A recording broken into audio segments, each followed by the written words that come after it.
पुढची बातमी, राज्यावरती आणि देशावरती काळोख पसरला गेलाय। त्यामुळे सरकारमुळे निवडणूक आयोग बेधुंद होऊन कोलमडला गेलाय। राज्य सरकारची इज्जत गेलेली आहे। लोकशाही नव्हे, हुकुमशाही आणि राजशाही एकत्र आलेली आहे। त्यामुळे पेट्या फोडा आणि निकाल लवकर लावा असा आरोप शरद पवार पक्षाचे आमदार उत्तम जानकर यांनी केलाय। एकंदरीत सुरू असलेल्या नगरपालिका निवडणूक प्रक्रियेवरती जानकर यांनी निशाणा साधला।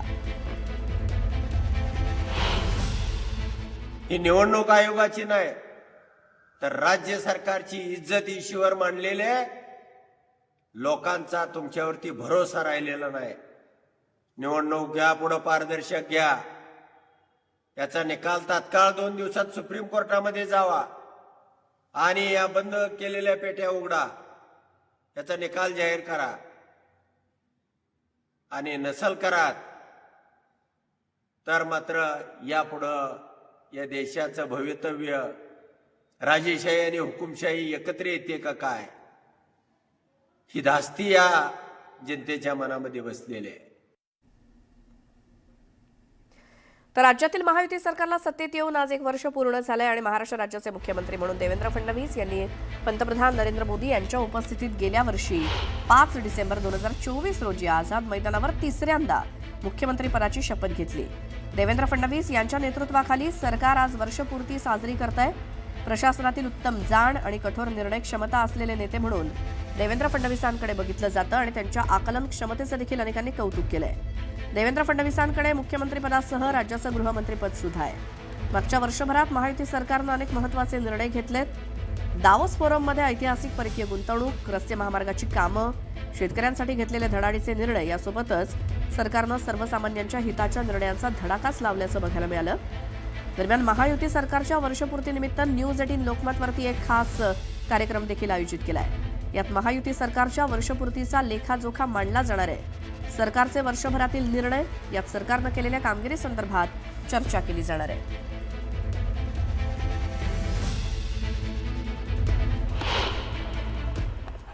एनडीएचं सरकार केंद्रामध्ये आहे आणि राज्यामध्ये महाराष्ट्राचे लोकप्रिय असे मुख्यमंत्री आदरणीय देवेंद्रजींच्या नेतृत्वातलं महायुतीचं सरकार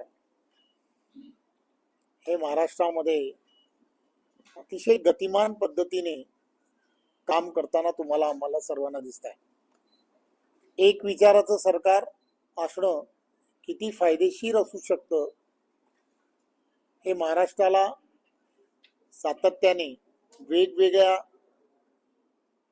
विषयांमध्ये लक्षात येत आहे। समृद्धी महामार्गाच्या माध्यमातून एक नवा असा मार्ग जो तयार झाला तो खऱ्या अर्थाने महाराष्ट्र सरकारला समृद्धीच्या दिशेने घेऊन जाणारा साबित झाला। त्यामुळे असे काही मोठे प्रकल्प हे सर्व ठिकाणी सुरू झाले पाहिजेत या दृष्टिकोनापासून म्हणून शक्तीपीठ निर्माणाच्या संदर्भात सुद्धा महाराष्ट्र शासनाने निर्णय घेतला आहे आणि त्या दृष्टिकोनातून सुद्धा लोकांनी नियोजन हे सरकारच्या माध्यमातून होत आहे। तर महायुती सरकारची वर्षपूर्ती झाल्याच्या मुद्द्यावरनं काँग्रेसचे नेते विजय वडेट्टीवार यांनी सरकारवरती निशाणा साधला। शेतकऱ्यांची दररोज 2 ते 3 आत्महत्येची वर्षपूर्ती झाली आहे। 10 लाख कोटींच्या जमिनी आणि बिल्डरला दिल्याची ही वर्षपूर्ती आहे असा टोला विजय वडेट्टीवार यांनी लगावलाय। जमीन घोटाळा, महिला अत्याचार, निकृष्ट धान्य पुरवठा केला जातो, कुपोषण, नवजात बालकांचा मृत्यू वाढलाय। 22 ते 25 म्हणजे 2022 ते 2025 या 3 वर्षात 45,798 बालकांचा मृत्यू झालाय। यासोबतच अनेक मुद्द्यांवरनं वडेट्टीवारांनी निशाणा साधला। वर्षपूर्ती साजरी करत असताना मुख्यमंत्री उपमुख्यमंत्र्यांनी पुढे येऊन सांगितलं पाहिजे महाराष्ट्राची वर्षभराची उपलब्धी। पण आता महसूल मंत्री सांगतायत ते 5 स्टार हॉटेलमध्ये बसून जर वर्षपूर्तीची सांगत असतील, मला वाटतं या सरकारची वर्षपूर्ती सांगताना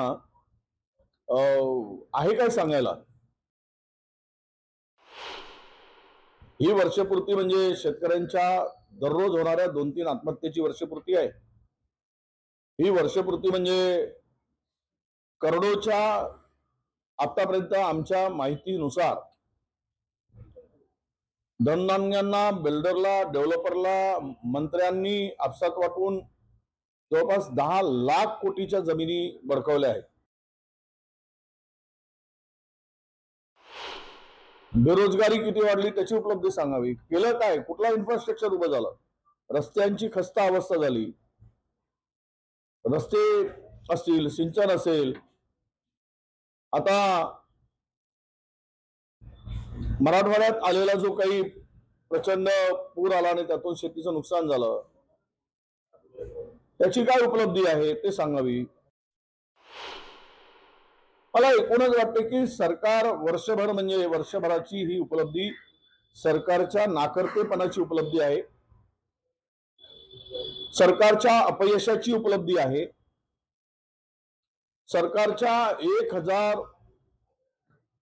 सरकारच्या दरवर्षी होणाऱ्या 1000 शेतकऱ्यांच्या आत्महत्यांची उपलब्धी आहे. महिलांवरील आणि मुलीवरील वाढत्या अत्याचारांची उपलब्धी आहे. नगरपालिका आणि नगरपंचायत निवडणूक ही शिवसेना आणि भाजपात कुरघोडीच्या राजकारणानं गाजली. यावरती आता पडदा पडल्याचं भाजप प्रदेशाध्यक्ष रवींद्र चव्हाण यांनी म्हटलंय. पक्षप्रवेशाबाबत एकनाथ शिंदेंसोबत चर्चा झाली असून जे घडलं त्यावरती पडदा टाकूया असं शिंदेंनी सांगितल्याचं चव्हाण म्हणाले. त्यामुळे आता शिवसेना आणि भाजपातला संघर्ष मिटणार का अशी चर्चा सुरू आहे.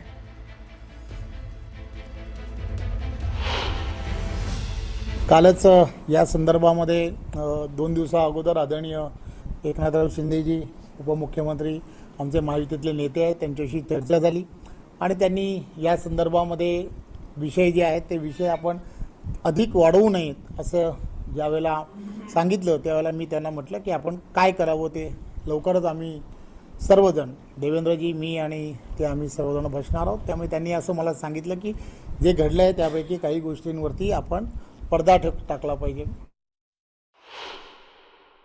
मी मगाशीच माझ्या सांगण्यामध्ये मी हे सांगण्याचा प्रयत्न केला. निवडणुका असतात, निवडणुकांना निवडणुकीसारखं घेतलं पाहिजे आणि निवडणुका संपल्यानंतर सर्व विसरलं पाहिजे. रवींद्र चव्हाण मी ऐकलं की त्यांनी प्रेस कॉन्फरन्स घेतली आणि त्यांनी सांगितलं की आता आपल्यामध्ये वाद नसावेत, आपण एकमेकांच्या पक्षातले कार्यकर्ते घेणार नाहीत असं त्यांनी जाहीर केलं. मला वाटतं उशिरा का होईना त्यांनी एक चांगला निर्णय त्यांच्या पद्धतीने घेतलाय आणि हीच भूमिका माननीय मुख्यमंत्री आणि उपमुख्यमंत्र्याची होती आणि त्या अनुषंगानेच आपण काम केलं पाहिजे. नसता नगरपालिकेमध्ये जो गोंधळ झाला त्या गोंधळाचा पुन्हा मोठा गोंधळ हा महानगरपालिकेच्या निवडणुकीमध्ये होऊ शकतो. सन्मान्य रवींद्र चव्हाण साहेब येत आहेत प्रदेश अध्यक्ष. मी बोलत चांगली गोष्ट आहे, येऊ द्या आम्हाला काय.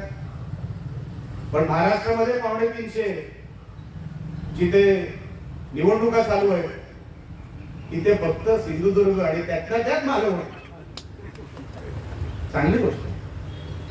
आणि असं असून सुद्धा आम्ही जिंकलो तर